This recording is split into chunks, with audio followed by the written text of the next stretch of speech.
Ouvir o silêncio é qualquer coisa que não se explica. Tem que se sentir efetivamente o que é ouvir o silêncio e sentir o silêncio. E é isso que nós temos aqui no nosso Alcotim. Há muita gente que diz que o rio divide Portugal e Espanha, Sanlúcar de Alcotim. Eu acho que o rio une Portugal e Espanha e une Alcotim e Sanlúcar do Guadiana. Que o ser humano é que tem que criar a ponte.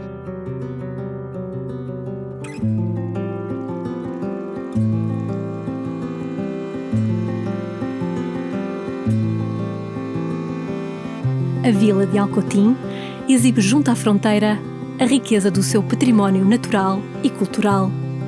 Por iniciativa da Associação Almargem, em colaboração com o grupo Algarve Walkers, nasce em 2006 a Via Algarviana, após um longo caminho de parcerias. A grande rota pedestre de 300 km que atravessa o Barrocal e as 3 serras algarvias até ao Cabo de São Vicente, parte daqui e mede passo a passo o seu impacto. Menos lixo, mais biodiversidade, menos pressa, mais proximidade.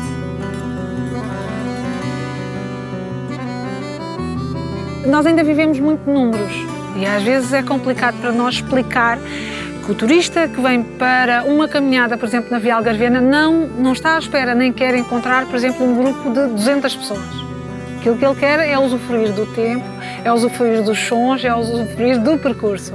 E às vezes é complicado porque, lá está, os autarcas estão muito habituados a números. Toda a gente conhece quase o Algarve como o turismo de massa. Este é outro tipo de turismo, não é? A Via Algarviana é a autenticidade do território do interior. É as pessoas virem realmente com o tempo conhecer um Algarve desconhecido.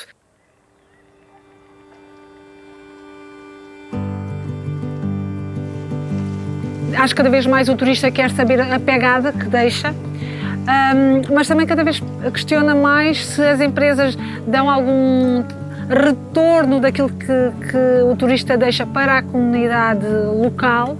Portanto, só tendo aqui o turista exigente, conseguimos de alguma forma que a população residente também seja exigente e preserve os valores, quer culturais, quer ambientais.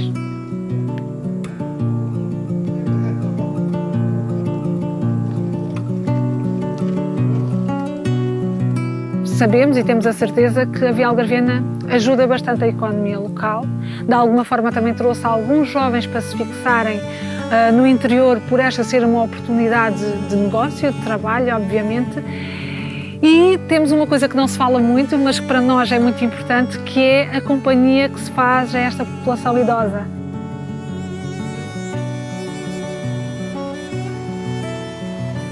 O município de Alcotim e o Ayuntamiento de Sanlúcar del Guadiana trabalham muito em conjunto e fazem muitas coisas em parceria.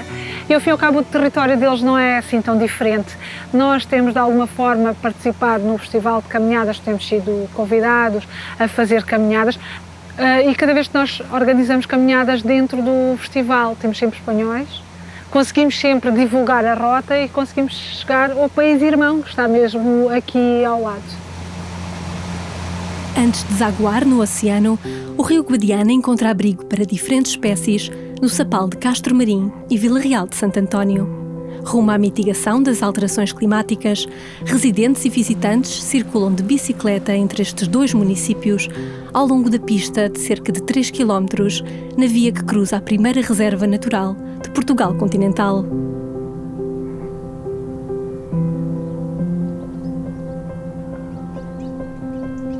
Já no Barlavento Algarvio, encontramos um lugar que motiva há mais de 2 décadas a reconexão das pessoas com a natureza. Na Quinta do Val da Lama, nada se desperdiça. Seja o abundante sol, resíduos orgânicos ou a água cada vez mais valiosa face às secas prolongadas. O seu eco-resort, desenhado para acolher diferentes necessidades, foi construído em ciclos fechados para reaproveitar recursos. Este agroturismo, que recebeu o primeiro encontro europeu de permacultura, promove eventos culturais para a comunidade e integra produtos biológicos locais complementares à produção da quinta.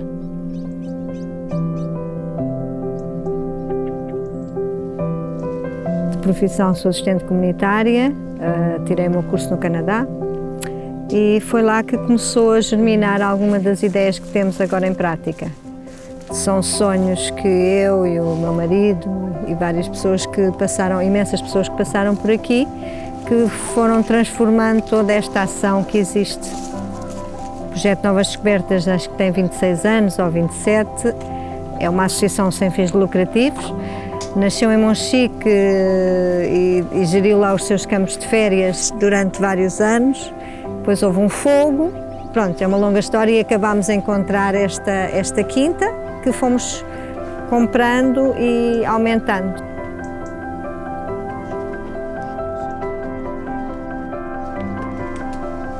Ao comprarmos esta quinta, o objetivo maior é regenerá-la, principalmente na sua ecologia, não a pensar só no agora, mas também nas gerações futuras.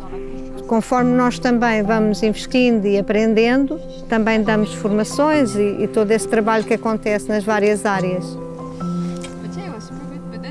A gente às vezes pensa, será que estamos a fazer a coisa certa, se calhar devemos fazer outra coisa. E depois há vários projetos e pessoas individuais que nos contactam e que nos dizem que lhes tocamos de alguma forma.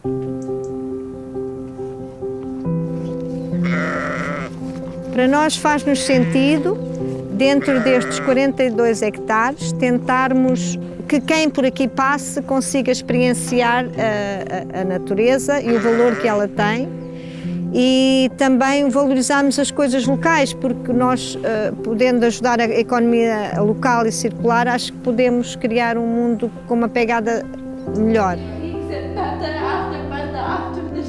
E gostamos de partilhar o que sabemos de uma maneira aberta e o mais humana e genuína possível. No fundo é a ética da permacultura, é tentarmos em todas as nossas ações, o máximo possível, tentarmos olhar o aspecto económico, o aspecto social e o aspecto da natureza, para haver um balanço.